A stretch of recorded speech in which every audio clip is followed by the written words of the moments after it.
Bueno, el análisis factorial. ¿Qué es el análisis factorial?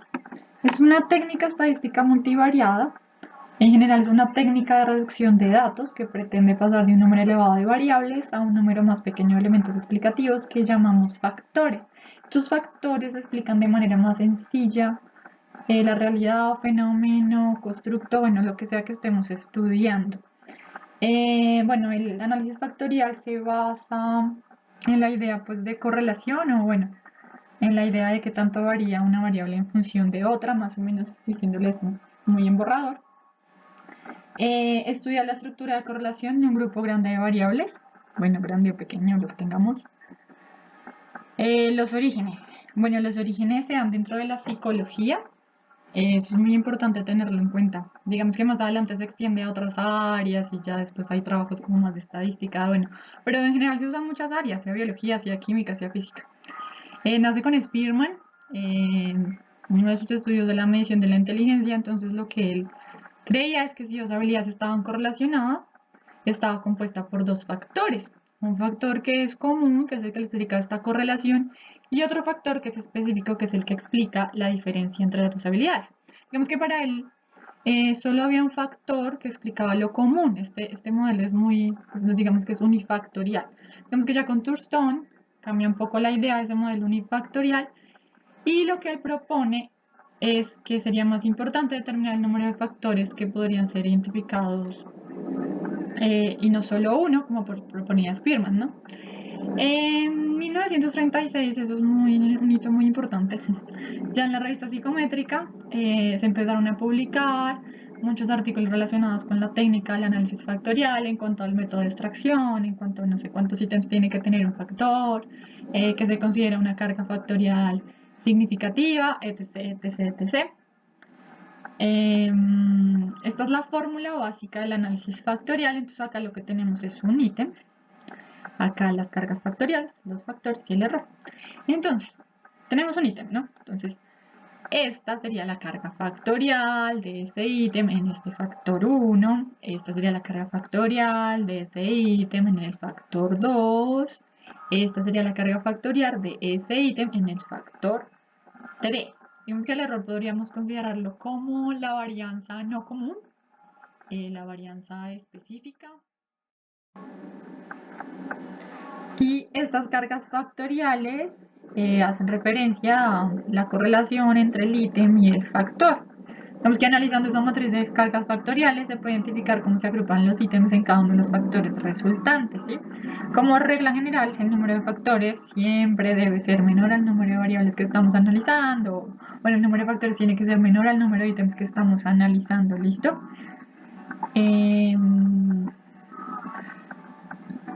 Aspectos a tener en cuenta para realizar el análisis factorial. Esto es algo muy personal, pero también lo van a encontrar en muchos artículos, pero digamos que lo primero es ver la viabilidad del análisis. Digamos que yo también pienso que uno debería revisar esto cuando está revisando algún artículo de investigación en el que usa análisis factorial. Debería reportar cada una de estas cositas, pero eso generalmente no pasa. Pero bueno, para efectos de la clase, tener claro que lo primero es mirar la viabilidad del análisis. Si es viable hacer un análisis factorial o no vale la pena. Entonces, tenemos ahí la prueba de KMO y la prueba de Barrett. Ya más adelante los vamos a explicar. Tener claro qué tipo de análisis vamos a hacer, si es un exploratorio o uno confirmatorio. ¿Qué matriz vamos a utilizar? Si es de correlaciones, también se podría de covarianza. Ustedes saben que la correlación se basa en la covarianza, solo que, bueno, de eso de pronto lo explico más adelante.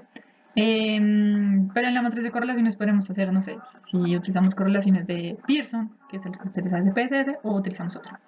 Depende de la naturaleza de las variables también. Métodos de extracción de factores. Si vamos a utilizar, por ejemplo, componentes principales o ejes principales.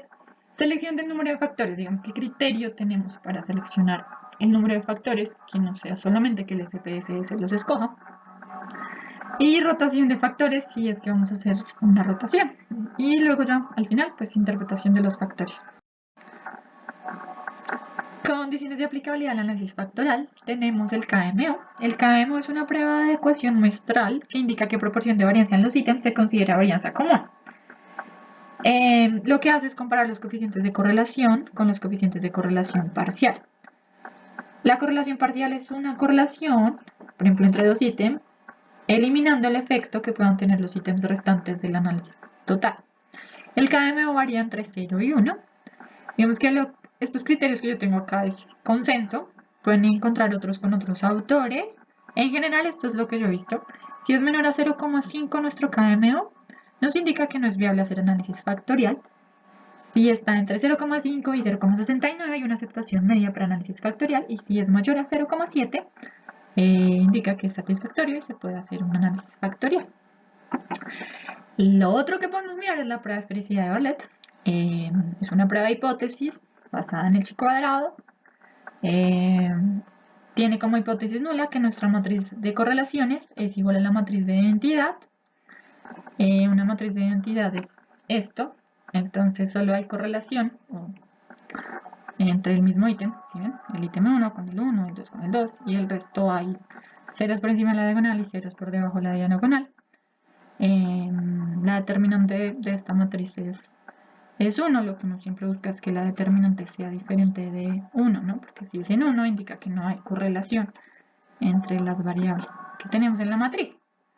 Entonces lo que se busca es que la matriz de correlaciones de nuestros datos sean distintas a esta matriz de identidad en la que no hay correlación.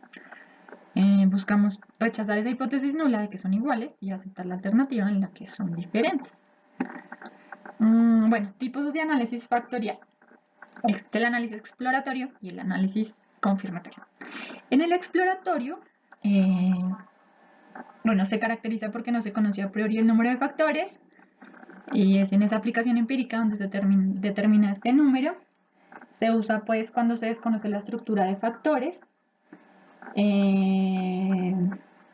Digamos que es posible que se extraigan o incorporen factores sin interpretación teórica. Y pues bueno, en general en psicología o en psicometría es una técnica por excelencia que se utiliza para explorar el conjunto de variables latentes o factores comunes para explicar la respuesta a los ítems en alguna prueba. El confirmatorio, en el confirmatorio ya está determinada la forma precisa del número de factores que subyacen a nuestra teoría, a nuestro modelo teórico, y se basa en corroborar o contrastar esto, ¿sí? Contrastar, digamos, el número de factores que ya teníamos.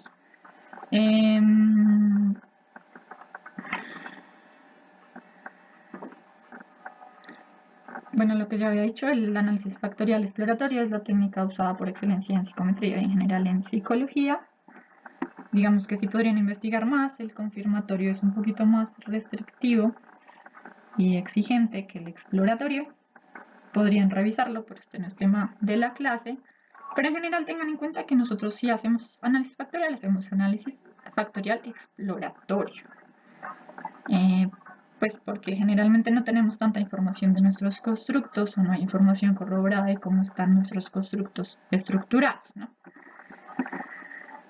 Bueno, el otro tema que les iba a decir, matriz de correlaciones. Entonces, por defecto siempre en el SPSS va a ser la matriz de correlaciones basada en Pearson. Ustedes ya saben los supuestos de Pearson, pero digamos que no es tema de la clase, eso da para otra clase, pero uno podría utilizar, si tiene ítems like ordinales politómicos, podría utilizar una matriz de correlaciones policóricas, o si tiene dicotómicos, tetracóricas. Digamos que eso es tema de otra clase y también implica que vas a manejar otro software y tienes otros supuestos, pero podrían investigarlo.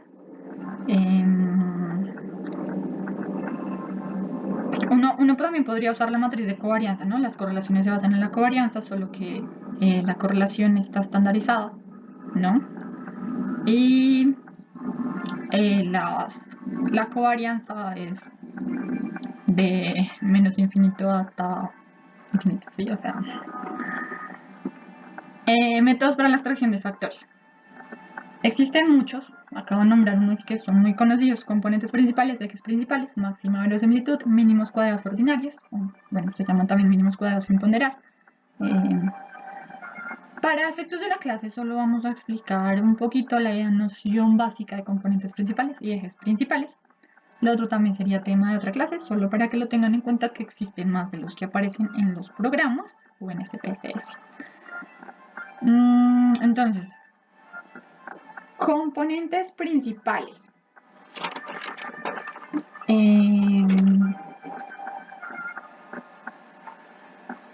Los componentes, pues, componentes principales realmente no es como no sé, un método dentro del análisis factorial. Algunos autores sí lo separan del análisis factorial como tal, no sé si me hago entender. También es tema para otra clase, ¿no? Da para otra clase, pero bueno.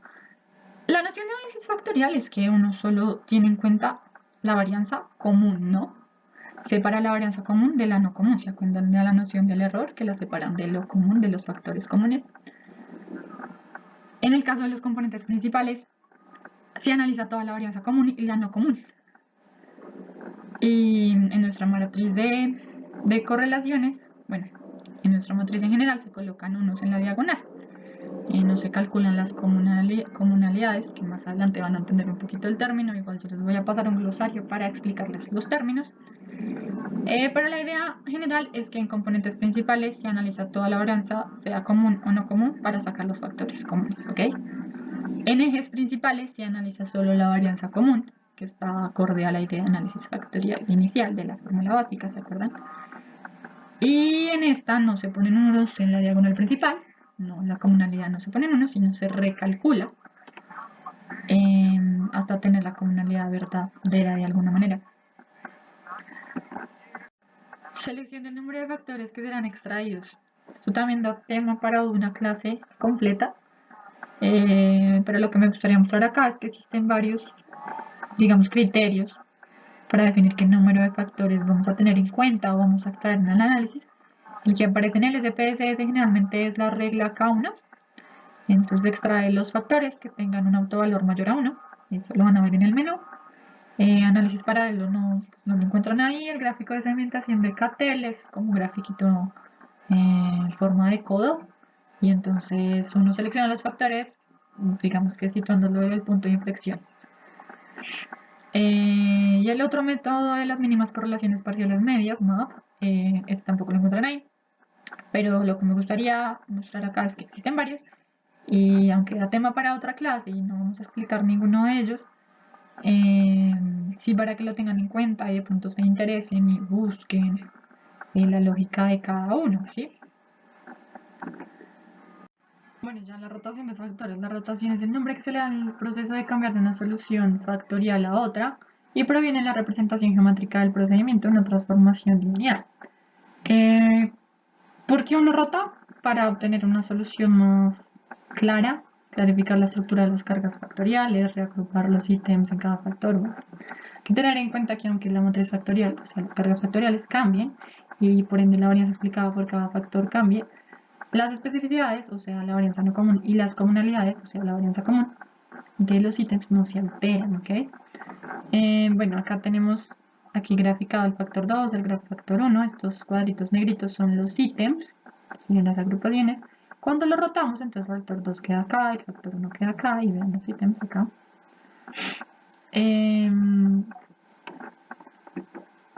Hay ortogonal y no ortogonal. La ortogonal, digamos que el supuesto básico es que los factores son independientes, o sea que no están relacionados entre sí.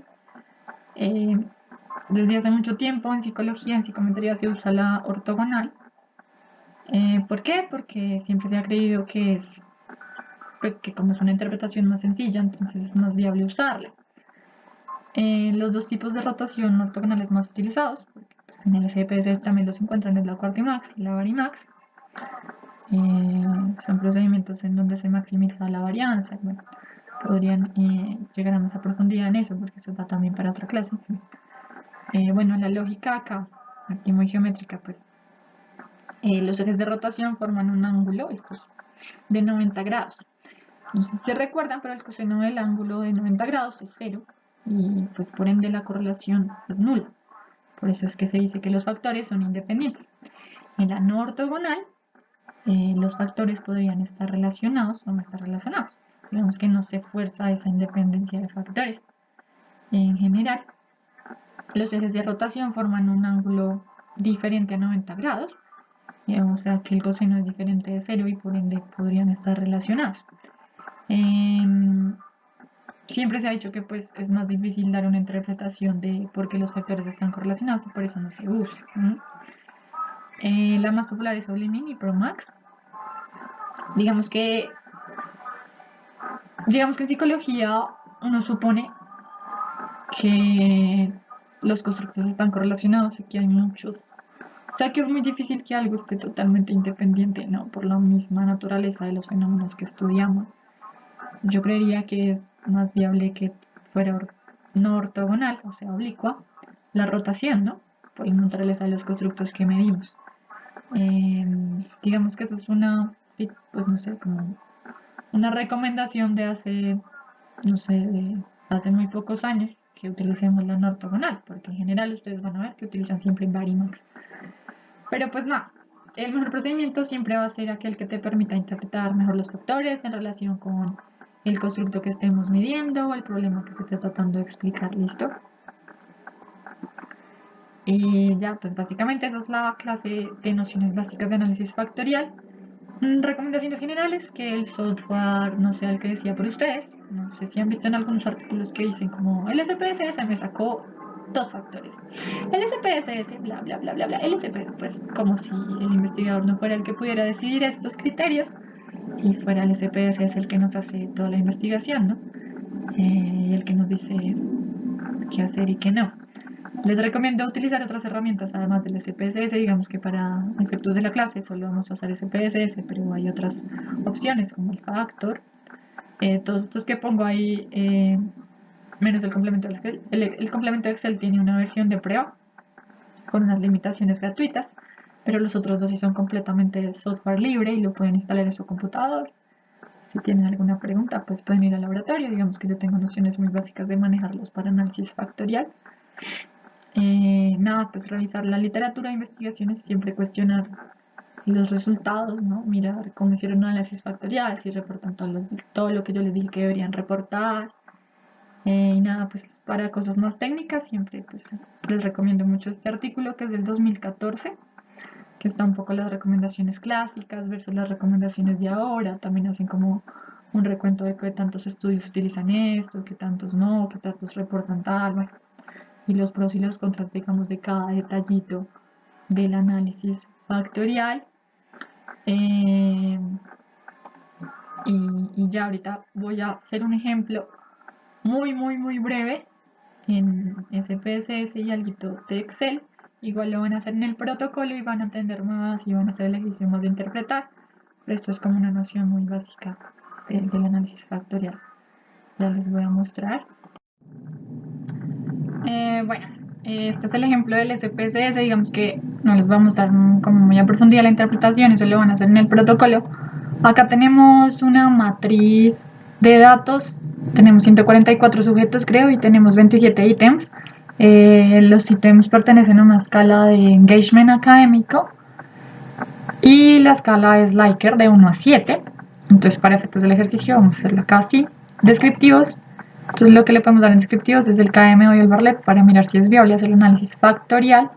Le podemos decir que nos muestre la matriz de correlaciones si ustedes la quisieran ver, la determinante de esa matriz y continuar en la extracción. Generalmente por defecto aparece componentes principales, pero acuérdense de lo que ya les expliqué. En componentes principales la lógica es que yo no diferencio la varianza común de la no común para extraer los factores. Y además de eso, no calculo las comunalidades exactas de los ítems, sino las pongo en unos. Eso lo pueden ver si uno le da componentes principales. En la matriz de comunalidades sale solo unos. Con ejes principales, entonces tenemos en cuenta, si diferenciamos de la varianza común de la varianza no común, tenemos en cuenta esa varianza no común como el error, si se acuerdan de la fórmula de análisis factorial. Y en esta sí calculamos las comunalidades, no las ponemos en 1. Le damos acá, pues matriz de correlaciones, podremos también usar covarianza. Le podemos poner acá que nos muestre la solución sin rotar. Y esta es, acá es la extracción de factores. Miren que no nos tiene disponibles varios criterios. Entonces acá, esta es la regla K1, la que yo les muestro en la presentación. Simplemente se extraen los factores que tengan un autovalor mayor a 1. Por defecto lo vamos a dejar así. Algo que quiero que quede muy claro es que no porque yo le ponga acá el número de factores a extraer se vuelve análisis factorial confirmatorio. El confirmatorio tiene otros supuestos, otras restricciones, tiene otra lógica y uno siempre tiene que tener más evidencia empírica alrededor de los factores que voy a contrastar, o voy a mirar si voy a contrastar en el confirmatorio, ¿sí? No porque hagan esto, se vuelve confirmatorio, eso es muy común encontrarlo, pero para que lo tengan presente, ¿listo? Y le doy continuar, en rotación le vamos a dar Varimax, solo por efectos del ejercicio, le damos continuar y le damos OK. Acá tenemos una matriz de correlaciones de los ítems, tenemos nuestra determinante y acá el KMO, ¿listo? Recuerden que el KMO entre más cercano a 1, quiere decir que es más viable el análisis factorial. Y acá tenemos el Bartlett. Como toda prueba de hipótesis, esto está muy sujeto al tamaño muestral, entonces pues digamos que va a dar significativo. Si tenemos una muestra pues gigantesca, hay que tener presente eso. Siempre mirar los dos, el KMO y el Bartlett. En nuestro caso, los dos nos dan que es viable hacer el análisis factorial. El Bartlett nos dice que podemos rechazar la hipótesis nula. Acuérdense que la hipótesis nula es que nuestra matriz de correlación es igual a una matriz de correlación en la que en una matriz de identidad en la que no hay correlación entre los ítems. Eso tenganlo muy claro. Miren, hay ceritos por debajo de la diagonal y por encima de la diagonal. Estamos rechazando esa hipótesis y estamos aceptando que nuestra matriz es diferente a esa y que entonces, por ende, hay correlaciones entre los ítems. Que es lo mismo que nos dice el KMO. Hay correlaciones entre los ítems suficientes como para hacer el análisis factorial. Acá tenemos la primera matriz que nos dice las cargas factoriales en cada factor. Digamos que algo que uno podría hacer es copiar esta matriz y pegarla en el Excel. Acá yo ya la tengo. Bueno, esto es fácil de hacer, simplemente seleccionamos los datos. Acá yo ya lo tengo hecho, pero bueno, lo podríamos no hacer. Acá yo le doy borrar regla. Ustedes seleccionan los datos y le dan formato condicional, le dan nueva regla. Le dicen aplicar formato únicamente a las celdas que contengan. Entonces acá le ponen mayor o igual, coma 4. Y le dan formato color verde. Generalmente uno considera que una carga significativa o alta si es mayor a 0,4. Digamos que eso también ha sido de consenso. Ustedes pueden encontrar otros autores que dicen otras cosas. Para efectos del curso también lo vamos a considerar así, le vamos a aceptar. Entonces acá nos raya o nos pinta de verde las que son mayores de 0,4. Como para no tener que revisarlo muy manualmente, ¿listo? Digamos que como lo que uno primero podría decir es ahí que la mayoría cargan en el primer factor, ¿no? Lo otro que uno podría mirar es la varianza que explica el primer factor, que en eso ya lo vamos a mostrar. Pues bueno, la varianza explicada de cada factor simplemente es la suma al cuadrado de todas estas cargas. Entonces yo simplemente le doy acá suma al cuadrado, selecciono el rango que es todas las carguitas en ese factor y acá lo divido por el número de ítems y luego le doy que me lo muestre en porcentaje. Si fuera general me lo mostraría así. Yo lo selecciono y le doy que me lo muestre en porcentaje. Aumento acá. Esto sería el 29, el primer factor explica el 29% de la varianza total. Digamos que si lo vemos en el SPSS, acá tenemos este valor. Acá es cuando nos se han calculado las comunalidades. Recuerden que en si la calcula, entonces miramos es esta, la extracción final. Y eso nos da lo mismo, ¿no? El primer factor explica el 29,8% de toda la varianza. En general acá nos salen 7 factores, pero digamos que una cosa clave es que pues el análisis factorial es una técnica muy usada, es para decir si una prueba es unidimensional o no. Y pues hay muchos criterios que también son de consenso. Generalmente se acepta que una prueba es unidimensional si el primer factor explica el 40% de la varianza, o si el 30%, bueno, hay muchos criterios. Si el tercero es más o menos el 2 veces el... Bueno, hay muchos criterios que podrían consultar también. Vale la pena también verlo, pero un consejo es que no solamente debería haber evidencia del análisis factorial para decir que una prueba es unidimensional. Eso es muy, muy, muy importante. Digamos acá, pues nos salieron 7 factores, trajimos 7 factores, pero la pregunta es cuáles vamos a tener en cuenta, cuáles vamos a interpretar, cuáles son los interpretables, ¿no? Y es como también criterio del investigador, no es como que el SPSS no lo sacó y vamos a reportar esos, sino también hay muchos criterios para decir cuáles interpretamos, ¿no? Por ejemplo, el porcentaje de varianza, no sé, las cargas factoriales en cada factor, siempre tengan en cuenta, muy en cuenta su modelo, pues su modelo teórico en el que se están basando, la naturaleza del constructo. Pues nada, digamos acá, ¿qué más podemos ver? No sé, los 7 factores nos explican solamente el 53% de la varianza. En psicología es muy difícil que algo nos explique el 100% de la varianza como se creía inicialmente que debería ser, ¿no? En psicología eso no pasa. Entonces se han creado criterios un poquito más flexibles, por eso yo les hablaba que se acepta que es unidimensional si explica solo el 30% o el 40% de varianza en el primer factor. En general a veces se acepta que puede ser unidimensional, es decir, que hay una dimensión dominante y unas dimensiones más pequeñitas ahí específicas. No que solamente se explica todo el constructo por una sola cosa, ¿no?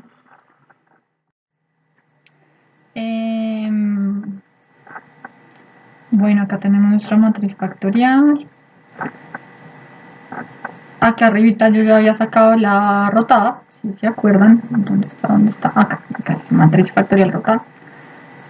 Y acá están las porcentaje de varianza explicado cuando rotamos la matriz. Acá la pregunta que valdría de la pena hacerse es si vale la pena rotarlo, si nos clarifica más la estructura o si nos facilita la interpretación, o bueno, ¿por qué la rotamos y por qué tendremos en cuenta esa rotación?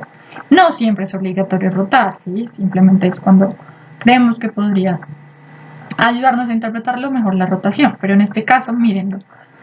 Antes teníamos como porcentaje de varianza explicado el 29,8% y ahora tenemos el 14% por el primer factor. Miren, las distribuciones son súper diferentes. Si bien obviamente siguen saliendo los mismos 7 factores, pues las cargas ya se difieren un montón. Antes, como veíamos, sería más fácil interpretar que todos los ítems cargan en el primer factor y pensar un poco que la estructura es unidimensional. Pero miren acá cómo pues digamos que no sería tan fácil interpretarlo. Habría uno que mirar muy bien las agrupaciones de los ítems, pero pues vale la pena hacerse la pregunta de si vale la pena hacerlo rotado o no. No siempre es obligatorio, téngalo muy presente. Pues nada, ¿qué más uno puede entender en el Excel? Pues lo que les acabo de explicar. La varianza explicada de cada factor simplemente es la suma de cuadrados divididos por los ítems, es lo que nos saca el SPSS. Y si uno quisiera ver, no sé, la varianza que explica cada ítem, es lo mismo. Suma de cuadrado de las cargas. Pues miren, tenemos esto, lo sumamos al cuadrado y da esto. Y esto lo dividimos por el número de factores. Simplemente que acá yo lo doy porcentaje. En general sería así. Entonces, y 4, que es esto, dividido por el número de factores, que es J1, que acá lo tengo 7. Simplemente que esto lo volví porcentaje. Digamos que la lógica es que esto me debe sumar 27, que es el número de ítems que yo tengo, ¿no? Y acá esto me debería sumar 7, porque son 7 factores, sino que cada uno explica la varianza de esos 7 factores diferente, ¿no? Y bueno, pues eso es todo. Yo creo que lo pueden profundizar un poco en el protocolo. Si tienen preguntas, dudas, nos escriben. Van a asesoría. Y pues nada, tengan mucho cuidado siempre a la hora de interpretarlo. Y ya.